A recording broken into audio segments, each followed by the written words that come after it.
drama class, we get to like dance. It's really fun where we get to act as different characters, and how we're going to be doing a play soon called The Night Pirates. I like drama because we get to do fun stuff. Like? Games. I like playing Got the Gopher. I like about acting, we get to play games. Okay. I like about acting that I could do anything, like you are a pirate, anything, any superhero. If I was an actor, what I'll do to be an actor is to try to show people my feelings and my action in it. Ahoy, Night Pirates. And I don't really remember.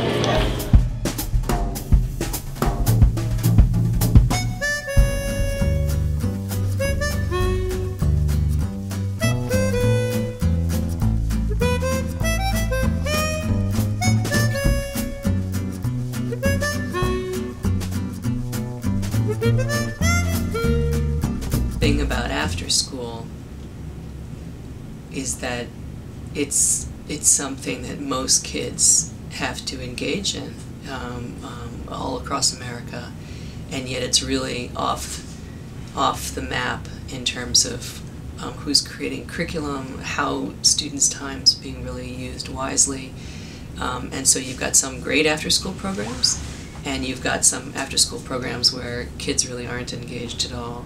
So that's the challenge, is how do you really like continue to be imaginative and let it be a space where kids can really grow and change and play, because it's a long day.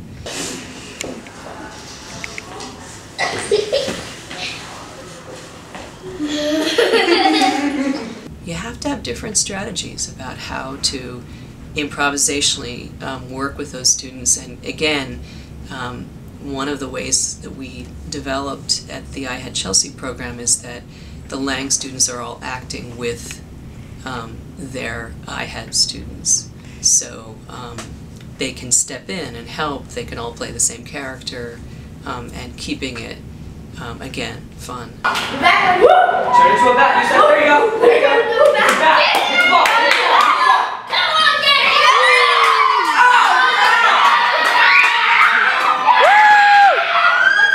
We wanted to make the kids very comfortable in this space. They can play, they can say almost whatever, they can do almost whatever. But at the very beginning, they were very shy.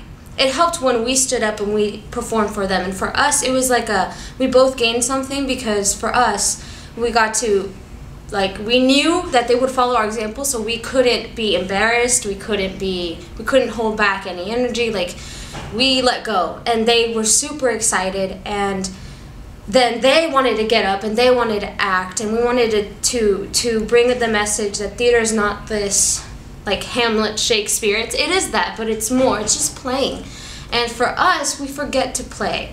So when we were with them, we got to just play with it. We could be princesses, dinosaurs, whales. We had tons of fun, and that's something that I want to carry with me, because sometimes people or I make theater such a serious thing that I forget to have fun. Or I'm always aware, oh, I can't do this is stupid, I can't say this is dumb. I mean, but they don't care. After a while, they let go, so it's so freeing what you can do creatively when you don't have those constraints. So that was one of my favorite things to do. Seeing them made me a better actor, and we gave them this chance to kind of release energy, to just have fun and be who they were. Kids are extremely shy. They don't want to do this. everyone's shy. Everyone's kind of I don't stand in front of people and do things. I just spent 7 hours sitting down being told to be quiet. Now I'm being told to stand up and talk. It's such a different mindset. And first they were ugh, but then as they did it, and the more that they did it, it's cathartic. He wanted to be a superhero. He was shy, and he was able to let this subconscious desire come out of him being the most powerful person in the room, and it was very positive. A game is a great conduit to learning through joy, if you will. And that notion that human curiosity and human imagination need to be infused in the learning process is something that a lot of K through 12 learning seems to dispense with. Mermaid. Perfect. Shark.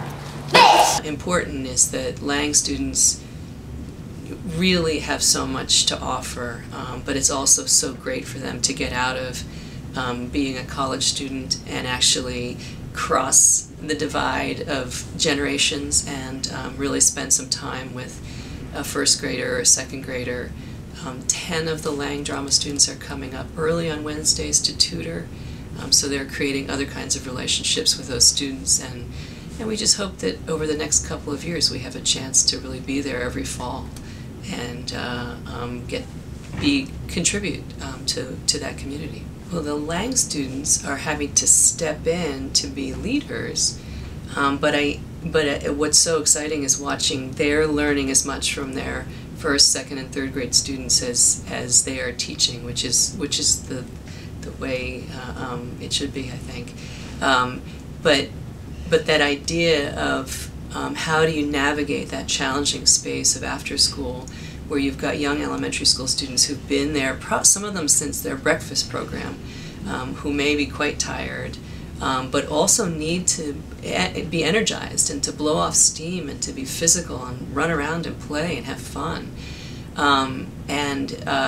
It's in that space where the Lang students have a lot more knowledge than they think they do. That they're learning, again, classroom management skills. They're learning ways to keep a group of 10 or 12 students all on the same page together in a creative way, because as Dorothy Heathcote says, it's teaching on the edge, where you have a plan. We have a drama theme for every class. We began with, what is a play, what is an actor, and moved on to things like what is an improvisation, and how do I use my voice, or how do I work as an ensemble member. So within those themes, each individual group of Lang students chooses their own set of games and warm-ups. They've created their own rituals and check-ins with their students. So they have a lot of agency and a lot of choice in terms of how they're going to run their own sessions. On the other hand, they are supported and they get in the seminar, and then after we do our drama sessions, the Lang students actually all dialogue with one another about what worked, what was a disaster, what am I going to do next time, how do I connect one class to the next class. In that you're not a teacher, but you're not a little kid, so you have to kind of find a way to manage them at the same time as not let it get to you so much. Times they weren't feeling it and they just didn't want to do it. But if you just make it more fun and just help them see that we just want to make sure that you have fun as well, and just I guess negotiate with them, then I don't know, it works out.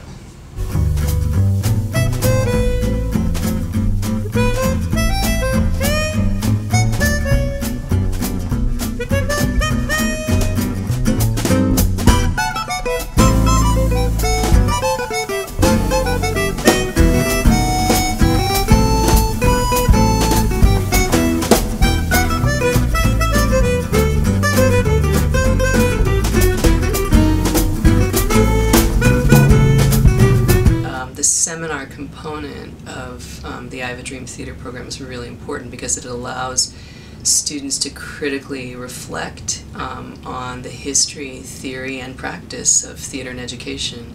So they, and there is a really rich history.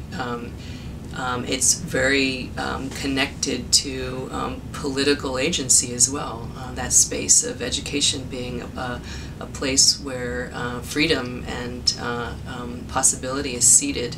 I feel like the drama program brings the dream into I Have a Dream, because you literally are working on that imagination, the muscle of the imagination, if you will. So in the seminar sessions, Lang students are introduced to amazing practitioners, beginning with Viola Spolin, who started in the tenements of Chicago in the 1930s. she was literally trying to figure out what to do with young tenement kids after school, and created improvisational games that allowed them to, again, connect performance to literacy, to reading and writing. She was an astonishing force. Her son then went on to create Second City, an improvisational troupe at Chicago. Members of Second City started Saturday Night Live, and the improv movement went on from there in a very important way. Another practitioner the students are introduced to is Dorothy Heathcote. Again, she's somebody who is very connected to the idea that we all have the permission to make and create. It's not just for the few or the elite. And she created something called process drama, again with children of need in England.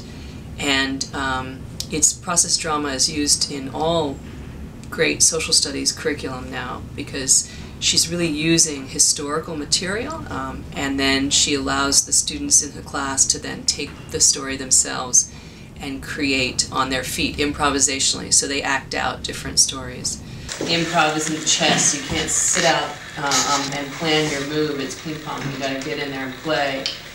You also, in an improv, the only thing you can know, you know where you're going by looking in the rear view mirror, right? You can only know where you've been. You can't know where you're going. But what's so exciting about it is that thing that's between the two of us, right? Because there's something interesting. There's a country out there, and I think that part of him is so, I don't know, compelling and challenging at the same time, because he's still outside the paradigm of a lot of structures, educative structures, just the way Paulo Freire and a lot of other people, it's like they don't necessarily, can't fit that, round circle into a square peg. They are asking for something that's really challenging. But I feel like the fuel of it, every time we go in there and we go, okay, what's this balance between chaos and getting something done, order and discipline, do you know what I mean? I learned that I have patience. I wish I had that as a kid. It's really cool.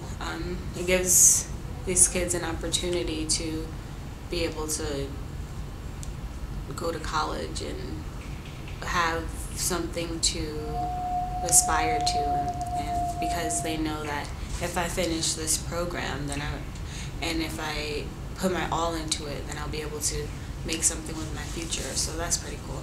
So easy to get frustrated. I'm not even going to pretend that it's all sunshine, because it's not.